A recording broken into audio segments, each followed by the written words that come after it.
there are lots of different discovery tools that have been around forever out there. Well, what makes this one a little bit unique in this space? And you know, here are your 5 bullets that are primary there.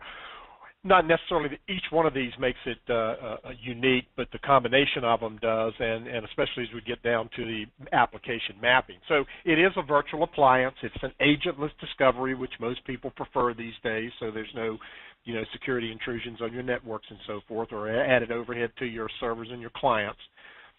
You'll see very quickly when we get into it, it is very, very user-friendly, lots of great dashboards pre-assembled that come out of the box, hundreds of reports that come right out of the box, and the ability to do any type of search that you might do with a familiarity, i.e. Google-like searches you've got out of there. It's also a very, very strong tool as far as proving, how did we discover this? What were the queries that we did, or what registry did we look at to actually prove this particular application was running or here? So we give you that provenance to let you know what the source of the data discovery was. And then in this latest release, which is 8.3, for those of you who might be familiar with ADDM, there are a couple of new things added. And one was a user interface to do the collaborative application mapping. While ADDM is very great for, knowing over, 30,000 patterns of what software and all looks out there, you ultimately have to then group those applications together to point them to the business service that you have that you're doing it. And now this is even more automated with this new functionality in 8.3. And, of course, the great thing about this, most of you are familiar with a lot of the accolades BMC has had over the years with the Atrium, the name of their CMDB architecture that it supports, and that's there as part of this. So it's really simple. I mean, what do you have? Physical and virtual servers, your applications, your networks, how is it connected? And again, this is where this is a differentiator between a lot of the other discovery tools, the LANDesk and the SCCM. They do a great job of discovery if you just want to know what you've got, but understanding how they are related to other CIs, configuration items, and more importantly, to those business services and those applications running, which are also CIs. That's where it really comes into its own space there. And, of course, once we do these discoveries, we do want to have the option, at least, to be able to share that with your service support tool, be it Remedy Force, be it some of the other BMC tools that might need to leverage what was discovered, Blade Logic, obviously, for doing server provisioning and so forth. And another way to kind of look at it is, just to reiterate the point is, it's both physical and virtual servers, packaged and custom applications, and again, this new UI for the collaborative application mapping really even becomes more usable with this current version 8.3 here. It does discover your network devices, and also new in this latest version, we can now discover your network printers and be able to show those and where they reside and how they're connected on, what subnets and so forth. And, of course, it's always had the ability also to discover mainframes for those of you who may still have those in your environment. There is an option to include mainframes there. We talked, of course, about, you'll see when we get into it, the very rich web-based UI, but the big thing that we mentioned on the other slide, of course, was the custom dashboards and all of the out-of-the-box reports to really give you a source of knowledge for everything about your environment, be it applications, be it host, be it infrastructure, be it network devices. Talked about the provenance feature. And then, of course, optionally within the thing, there are ways to go out there and track back to the vendors so that we know when released software is hitting its end of support or end of life. We can get vendor specs on power and heat consumption and so forth for those, and make it really a one-stop shop for everything about your particular wants. So we talked about the great user interface, and as we're saying here, basically this is one of the home screens that you're looking at, talking about your host, your software instances, your different locations and so forth. And with a couple of clicks to say I want to look into see all of my hosts, and then I want to look at a particular host and bring up the detail about it, it's very quick, it's very responsive, it's very well laid out, as you can see as you go through that. Of course, you'll see me do this live when we get into the actual demonstration. The provenance I mentioned, how do we know that this piece of software is up and running on here? And we can look at, well, where did the data come from during the discovery run? Was it a query command? Was it a discovered process running? Were we looking at a registry file? And it will basically come in, give you the detail there of exactly where we found it. In this example, it came from an actual discovery demand that you have out there. Just an example, again, of some of the great dashboard reports out there. This is your software reference library. Here's the detail of that in a report. You can look at and slice and dice this in any number of ways that you have out there as well. This is the one where we talked about being able to pull those manufacturing specs on these given devices out there as far as the the power and the heat and so forth that's being thrown off by those devices that you have out there.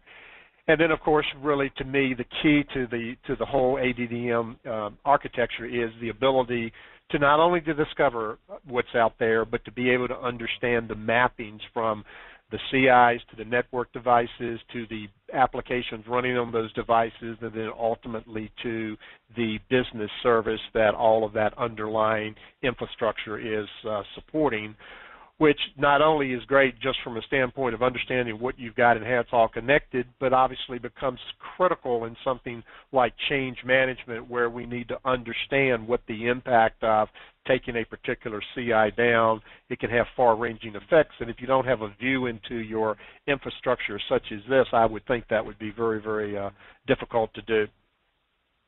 As I mentioned, one of the primary new features in this new release is this collaborative application mapping, where now you've got a smart user interface to basically go in there and very quickly take the data coming from the application coders or whatever, and understanding what they are, start to build the relationships between those, and obviously linking those back up to a business service. And once we define them in here, then any updates to it will automatically recognize, because basically what happens is we build the application pattern for what that particular application looks like, the same way as we're able right out of the box to discover a lot of these off-the-shelf third-party type applications in SAP, a PeopleSoft, or whatever, because we already know what those patterns look like, and therefore your custom applications, you're going to have the same basic ability.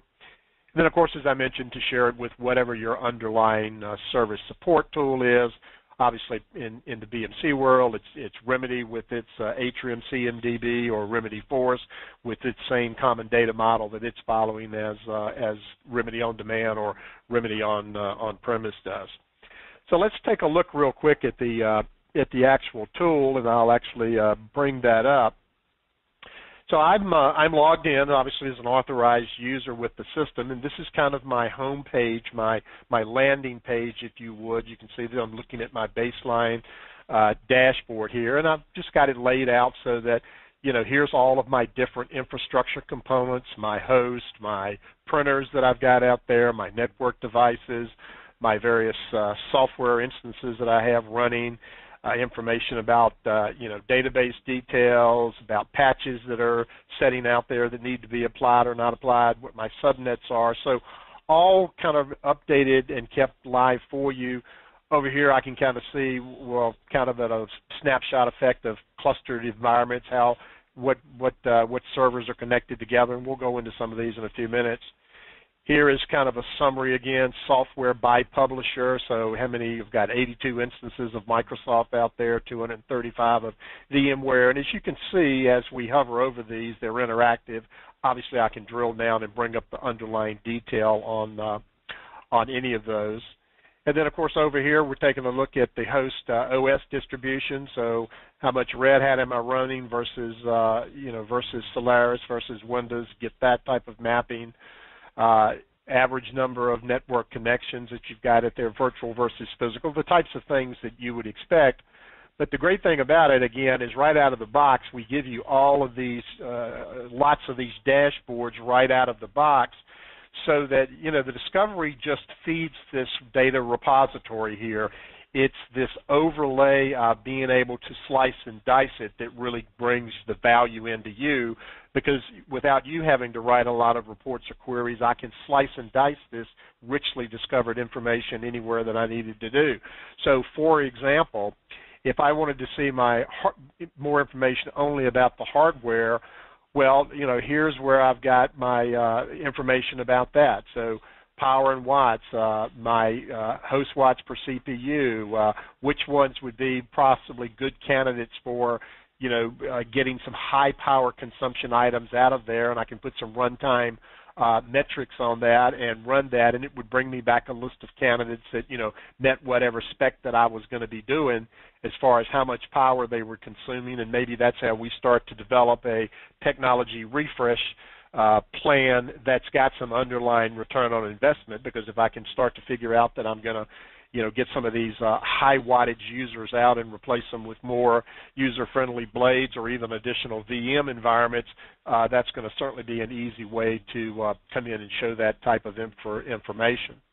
Or maybe if you're more concerned about your software or your operating systems or where you are within that. So if I look at for example, my lifecycle analysis, I can find out what applications are we running, what OSs in this case are we running, and when's going to be end of support or end of life.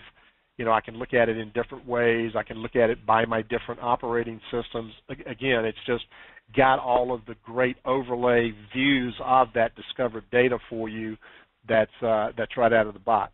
And so let's go in and kind of take a look at it if you were, looking at more of your infrastructure-related things, right? And if I wanted to kind of go in here and, for example, let's look at my virtual host, and it brings you back a list of what virtual machines you're running, what's the hardware vendor, the container name, what type it is. But then on any one of these that I might want to get a little bit more detail there, I can just double-click on it, and it brings up then the details about that particular host. There are 2 software instances running on it. I can see that this is a Windows Server 2003. I can see that, what the stats are on how long that operating system will be supported. I can come down and see, what is the network interface being used by that particular device, how much RAM does it have in it, what type of processors does it have in it, how did we discover that device, and then if we had HBA details or something, that would have shown as well. So again, just the ability to slice and dice down on that is the way you can look at it. Then from an application standpoint, for example, if I wanted to go in and look at my various applications, right? So let's say I wanted to see what are all the components that make up our email systems that we're offering out to our user community. Well, as we can see here, I've got a number of different applications that are depending on this. I've got UATs, I've got prods, I've got development systems. I can see that there are a number of software instances that are required to have this particular application. Obviously, we've got Exchange servers, we've got IIS. In this case, we've got a BAS server since we're running BlackBerry in the environment. Here are the particular hosts these various and sundry components are running on. And again, just very easily I can get to that. Or I can say, let me see that more in a graphical representation of what's connected to what and what's running where.